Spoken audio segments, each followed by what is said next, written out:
If the population standard deviation is unknown and the sample size is small, use the formula T is equals to x minus m all over s squared of n. This formula, when you manipulate algebraically, will produce the following formula that is used to determine the confidential interval for estimating the population mean when the population variance is unknown and the sample size n is less than 30. X minus TA all over 2 s squared of n less than m less than x plus TA all over 2 s squared of n.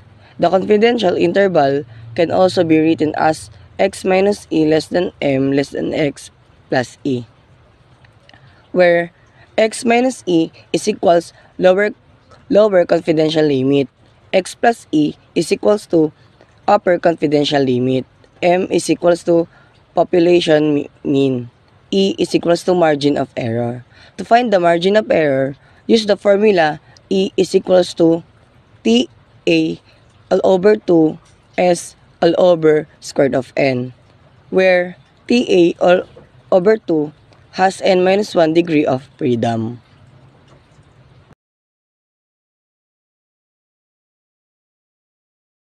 This is finally list of freedom. We're going to write it.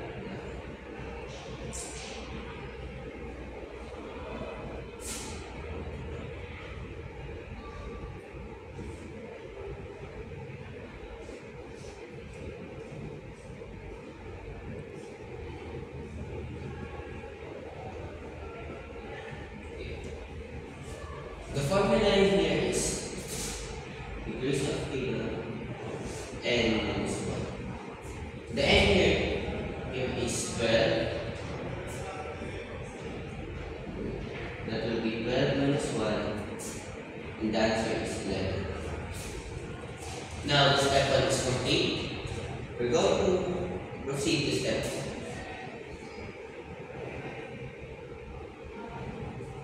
Step 2. Find A in 1 minus A. 100% of confidence level. The formula is 1 minus A. Now, the confidence level we're going to find is 95% confidence level. 0 to Now that step 1, step 2, and step 3 is done, we're going to proceed to step 4. Step 4 is find the margin of error. Find the margin of error.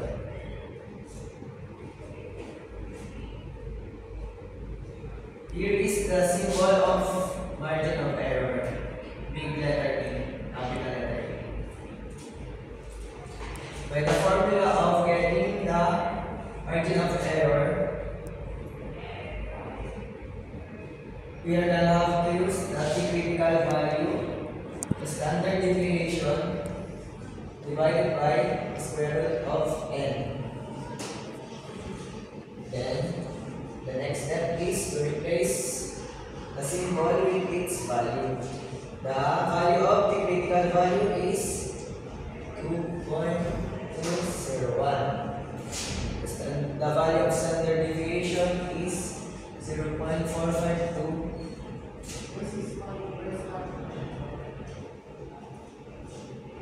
While the value of n is 12. Square root of 12. And we will proceed to solve it using our calculator. 2.201 times 0.452 divided by the square root of 12, and the answer will be 0.281718935. But we only need 2 decimal places, so the answer will be 0.28. Our margin of error 0.28.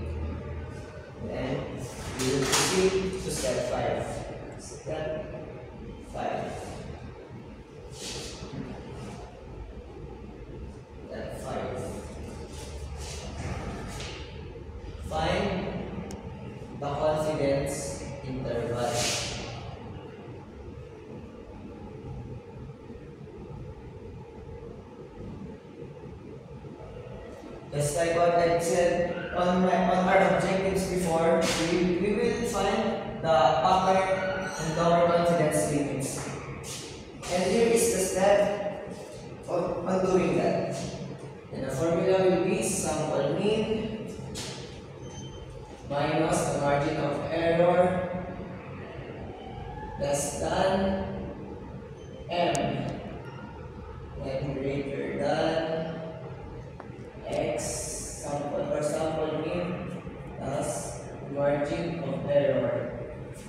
Then next thing to do is we're gonna replace its value.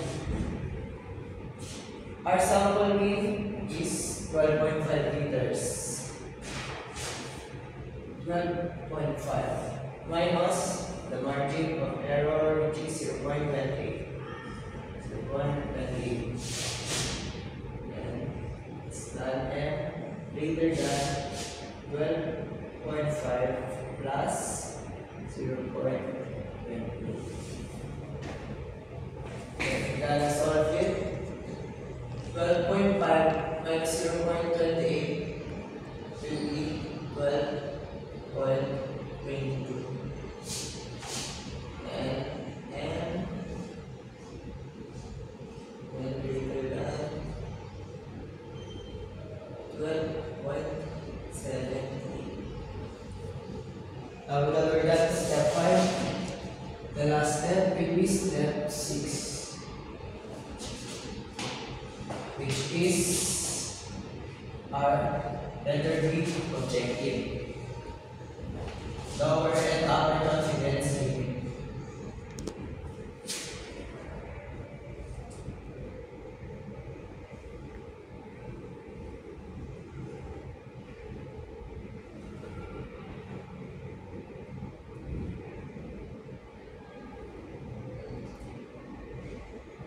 And judging by the step before step 6, which is step 5, we have here less than n, which should be the lower confidence limit, which is 12.22. Then we have here in the right side greater than n, which is 12.78, and that will be the upper confidence level. 1.78. And that's how you get the lower and upper confidence level.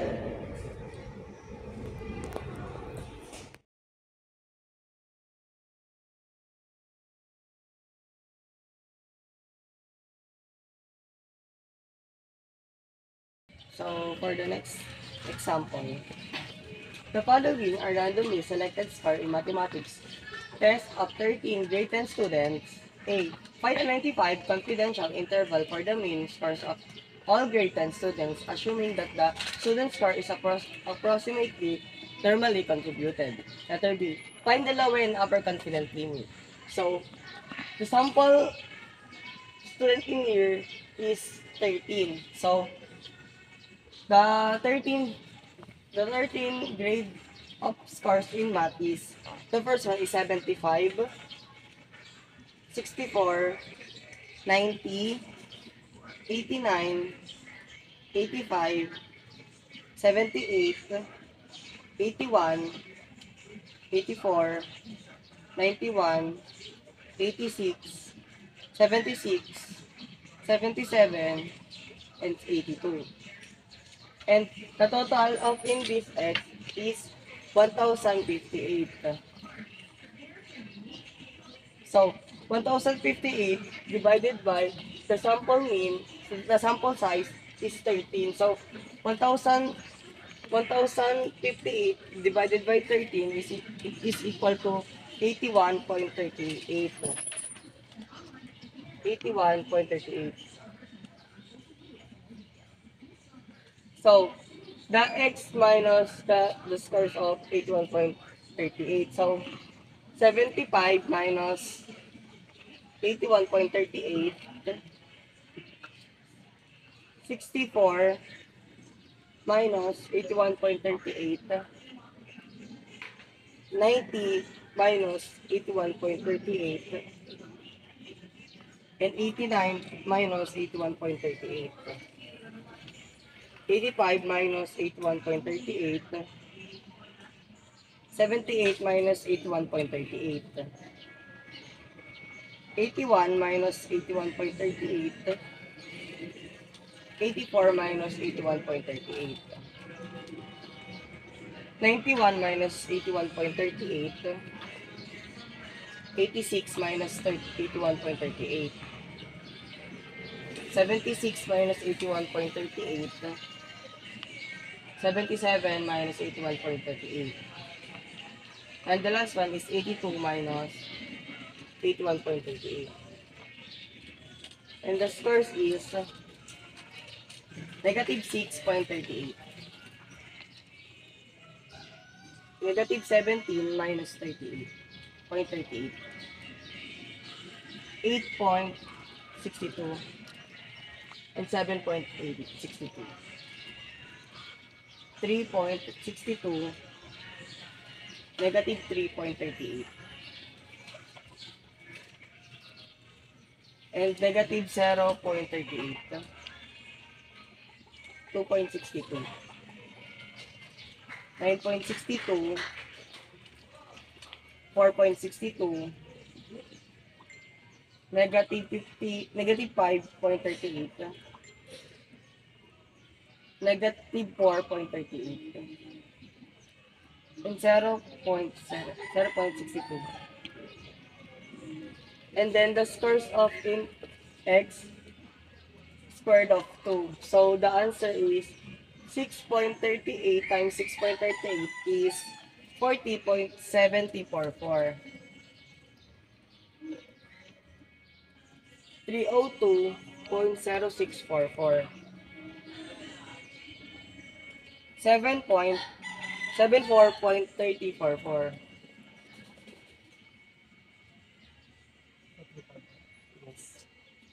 58.0644. 13.1044. 11.4244. 0.1444. 6.8644. 92.544. 21.3444. 28.9444. 19.1844. 0.3844 or 21 or 21 for 21. And the total is 669.0772. 769.0772. 772. We need the x divided by the sample size. So the total of x is 1,058 divided by the n, which is the sample size is 13. Which is the answer is 81.38. That we use 81.38 in this column. Then, so to find this naman, the total of this is 669.0772 all over n minus 1, which is the n is 13 minus 1 is equal to 12. So 669.772 divided by 12. So the answer is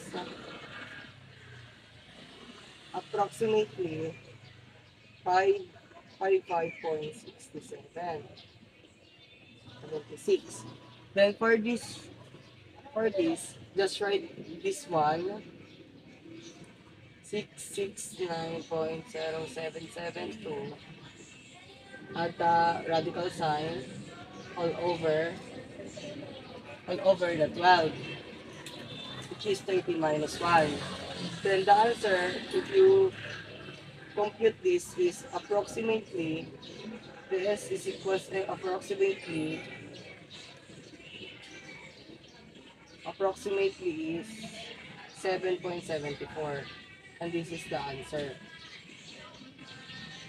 So the step 2, find the degree of freedom of df. So n is equals to 1. So the n is a sample size that we used before.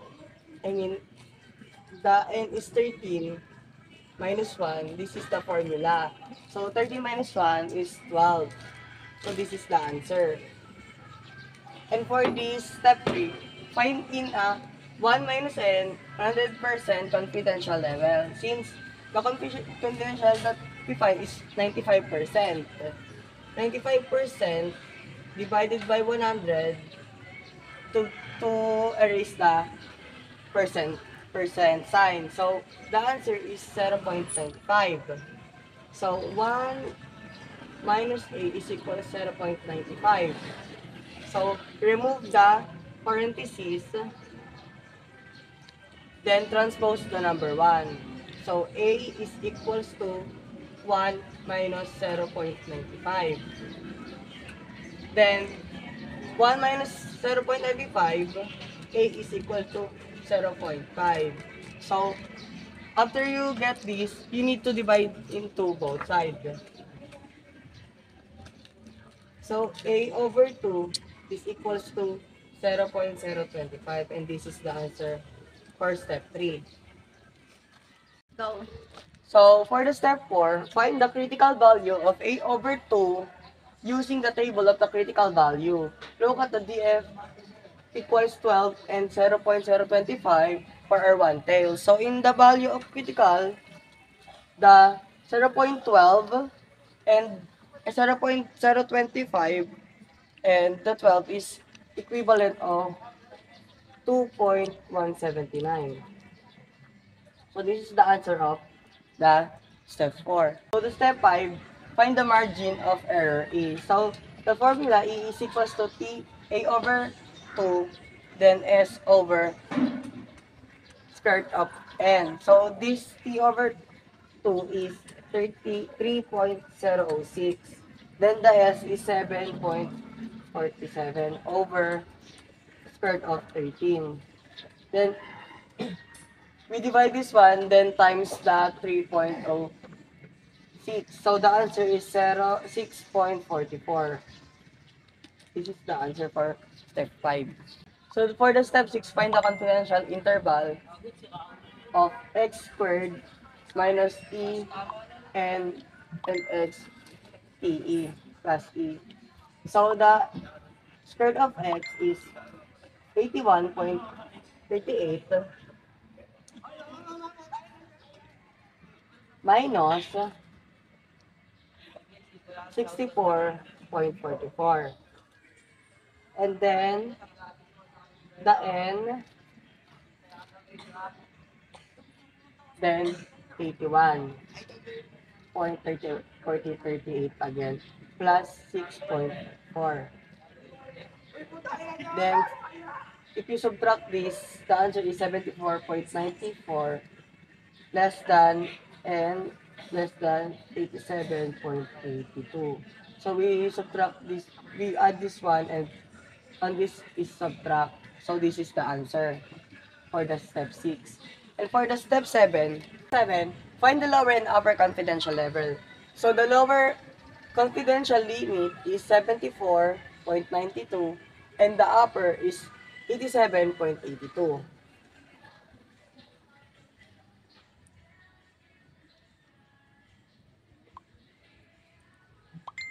Then the upper confidence limit is 87.42.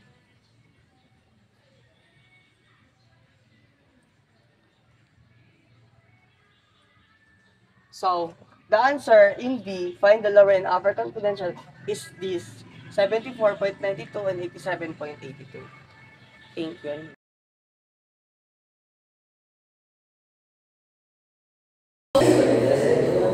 So for our example 3, we have suppose the following data are selected randomly for a population of normally distributed value. So we have a number, the given number which is 41, 42, 51, 52, 54, 52, 48, 50,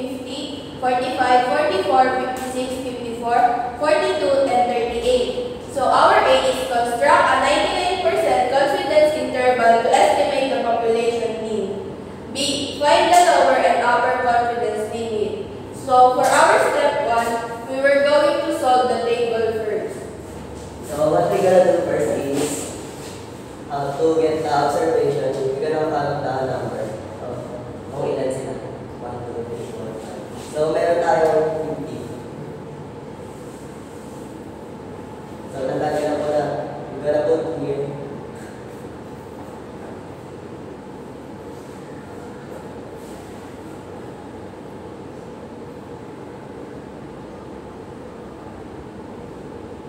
So here.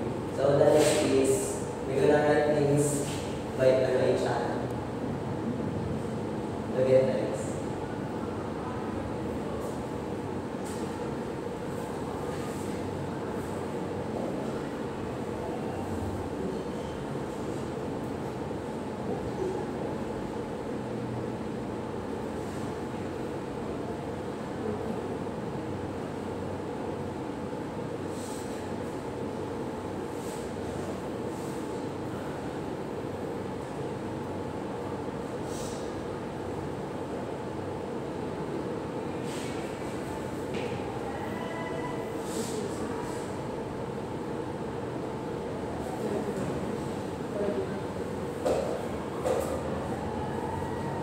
So here's the given. So what we're gonna do now is we're gonna total. So the total of this is 719. and we now can get the sample. So we're just gonna put the summation of x, which is 719, and the n, the 50. So divide it, and the answer will be 47.93.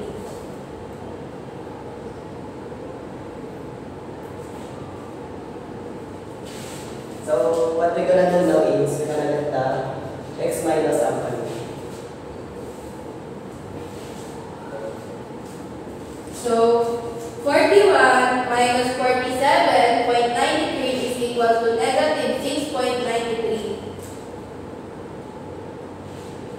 And 42 minus 47.93 is equal to negative 5.93.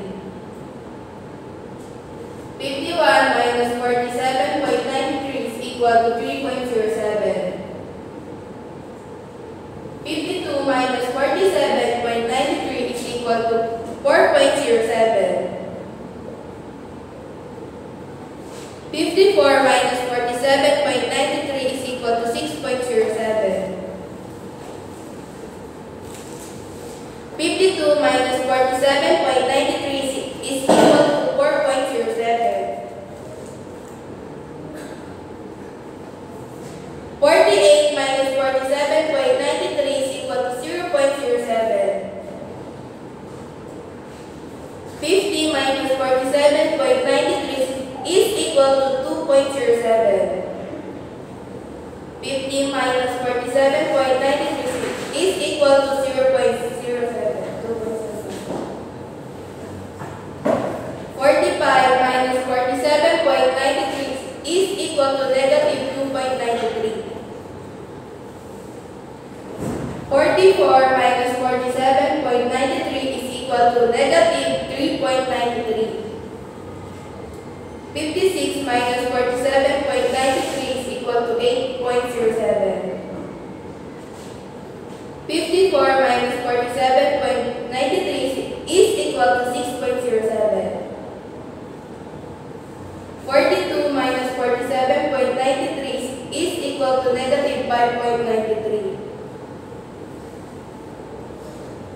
38 minus 47.93 is equal to negative 9.93.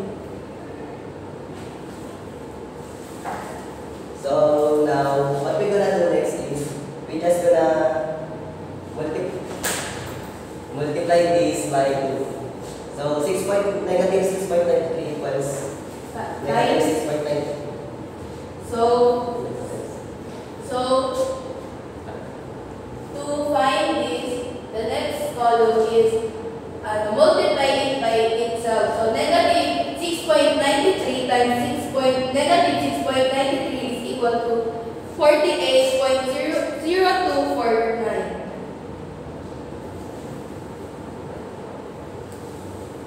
48.0249. Negative 5.93 times negative 5.93 is equal to 35.1649. 3.07 times 3.07 is equal to 9.4249. 4.07 times 4.07 is equal to 16.5649. 6.07 times 6.07 is equal to 36.8449.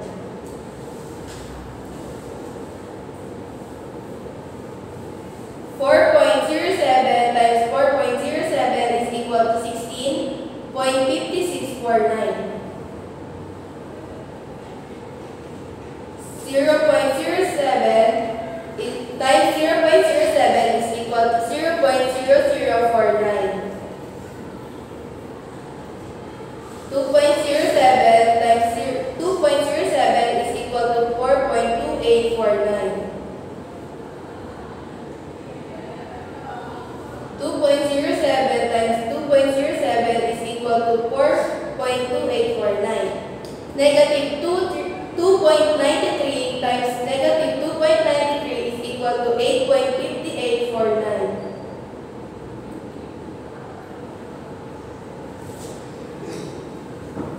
Negative 3.93 times negative 3.93 is equal to 15.4449.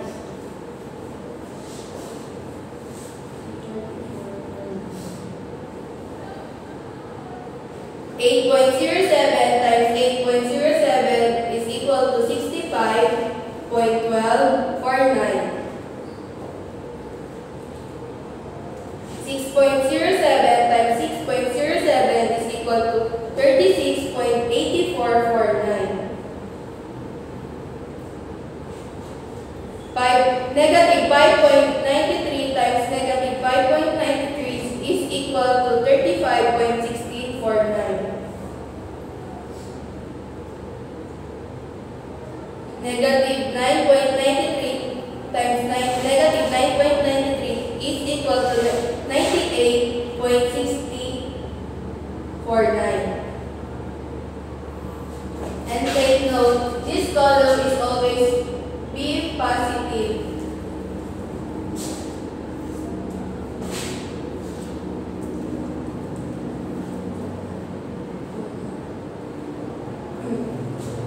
So we were going to total this column, which will be 430.9331. And we will going to solve this. Standard deviation is equal to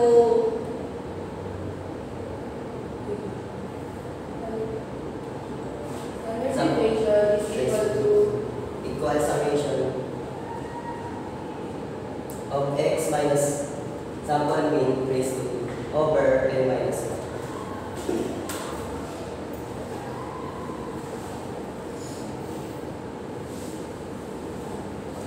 So this is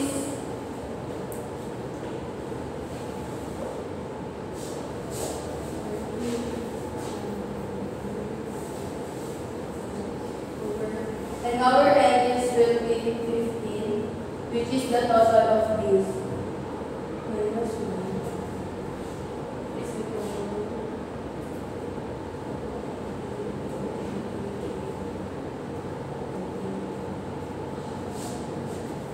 so the total will be standard deviation square is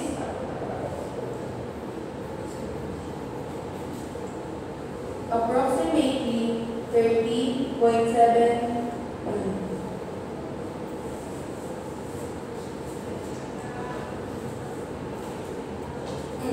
And the next is standard deviation is equal to square root of. Summation of x minus sample mean raised to 2 over n minus 1. So this will be also this number.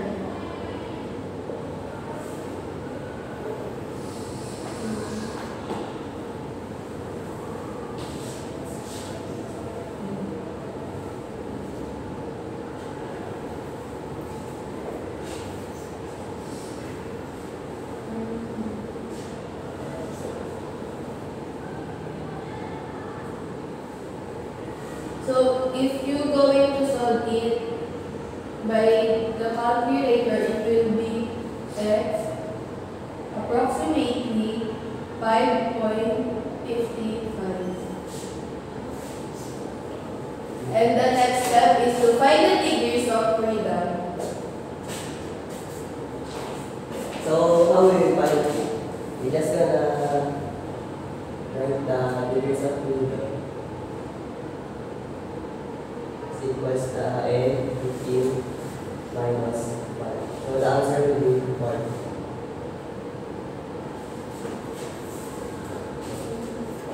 And next step is we're gonna find a 1 minus a times 100% confidence level.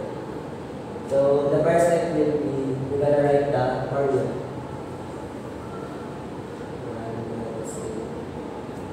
1. So we're gonna put the 99% in given a 10 times into 100.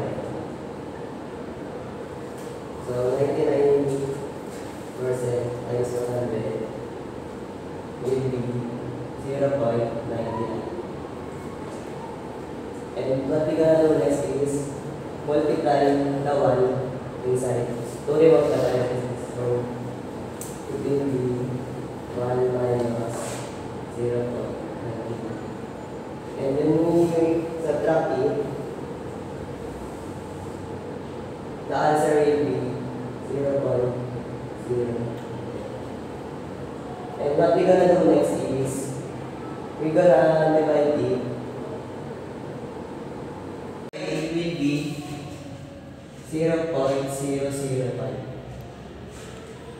And for step 4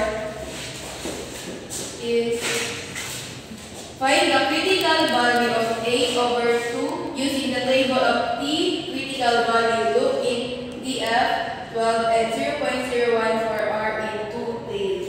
So the formula is T. And if you see in the table, it will be 2.977. And for the step 5, we need to find the margin of error, which is 2.987. 2.987 is come to this, and the 5.55 is this, and the n is the 15, which is the total of the given number. And if you will going to calculate it, so it will be easy. Will be approximately 4.27.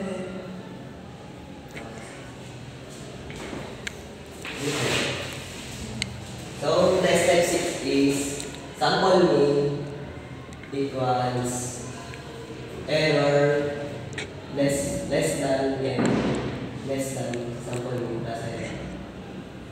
So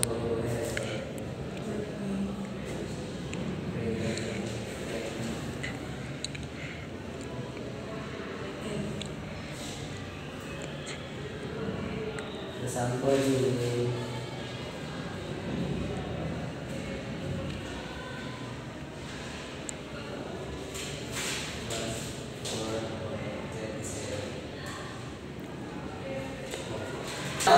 confidence interval. So the sample range is 47.93 minus the error, which is 4.27, and mean 47.93 plus 4.27, and that will be 43.66, mean 52.2. final answer. So the lowest confidence level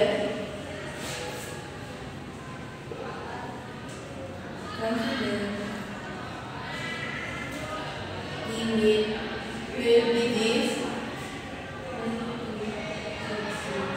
and the upper confidence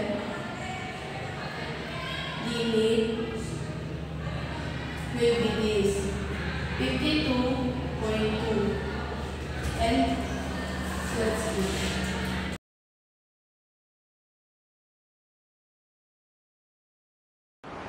Step 2. Find the degrees of freedom.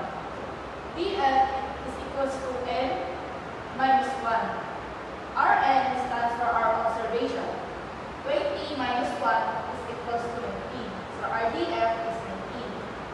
For step 3, find A in 100% confidence level. 1 minus A, 1 is equals to 0.95. 1 minus A is equals to 0.95. E is equals to 1.0.95. RA divided by 2 is equivalent to 0.05 divided by 2 is equals to 0.025. Step 4. Find the critical value of V A over 2 using the table of E critical values took in VF is equals to 19 and 0.05 for R into tail. R tail is equals to A over 2 is equals to 2.093. Step 5. Find the margin of error E. E is equals to E A over 2 S squared of N. E is equals to 0.03 here, open,